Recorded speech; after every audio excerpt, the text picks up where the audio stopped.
In North America and Europe, a portion of the population is very fearful on Friday the 13th. Some people won't fly airplanes, apply for jobs, or even get married.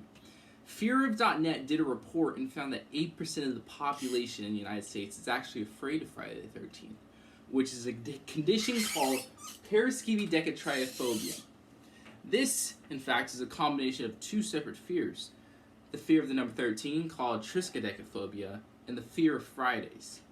Today, I am going to be discussing the origins of Friday the 13th and how it came to be. First, I'm going to tell you the Christian connections today, then I will show you the Norse connection, and finally, I'll tell you how it's viewed today. It was shocking to me, as it may be shocking to you, that the origins of these phobias actually comes out of Christian historical events. On a Friday the 13th in 1307, King Philip of France burned the Templar Knights at the stake for accusations of heresy, renouncing Christ and spitting on the cross, sodomy, homosexual practices, and Satanism. Why did this happen? In a History.com article, it explained that the Templar Knights were the Pope's army, and their organization during this time was becoming more powerful. They were gaining more influence, and they started to become bankers, and they created a network of roads to build settlements, banks, all to multiply their assets. And they also created the first form of checks, where you'd be able to bring a document to a Templar castle and either withdraw it or deposit it throughout Europe. The king saw the Templars as a threat to his reign because they were becoming more wealthy and powerful. And he was also in a couple of wars and didn't know how to pay for them, so he thought the Templars was a good group to go after.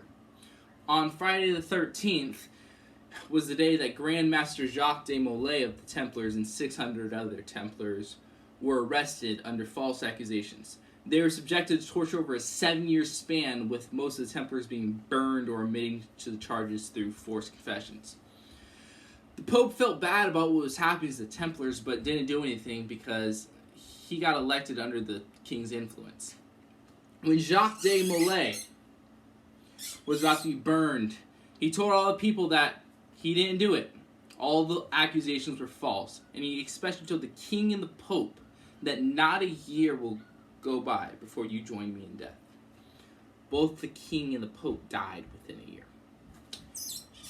In Norse mythology, Friday was named after Frigg, the wife of Odin and goddess of love.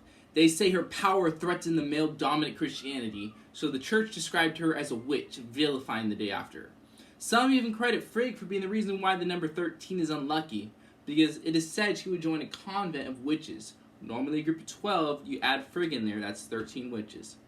Another mythological story is about the beloved hero Balder, who was killed at the banquet by the god Loki, the god of mischief, who crashed the party of 12 gods, making Loki the 13th guest.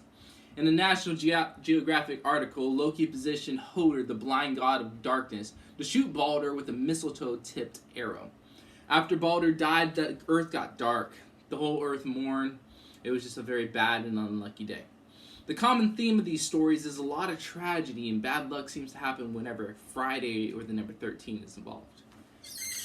Today, Friday the 13th is based on fear and unluckiness. When most people think about the day, they think of the Friday the 13th movie centering on Jason Voorhees, who murders camp counselors because he's a serial killer. This superstition has caused many buildings to not have 13th floor. Also, it affects our economy in a bad way. According to Donald Dossie, the founder of Stress Management and Phobia Institute, it is said that it's been estimated that $800 or $900 million is lost every year because people will not fly or do business like they normally do. This day has just caused a lot of fright and makes people not act like themselves because of this superstition. Today, I have shared with you the origins of Friday the 13th. First, I told you about the Christian connection with the story of the Templars being burned at the stake. Then I shared the Norse connection, which focused on Frigg and Balder's stories of bad luck linked with Friday and the number 13. And finally, I told you how it's viewed today, and how today it causes a bunch of fright.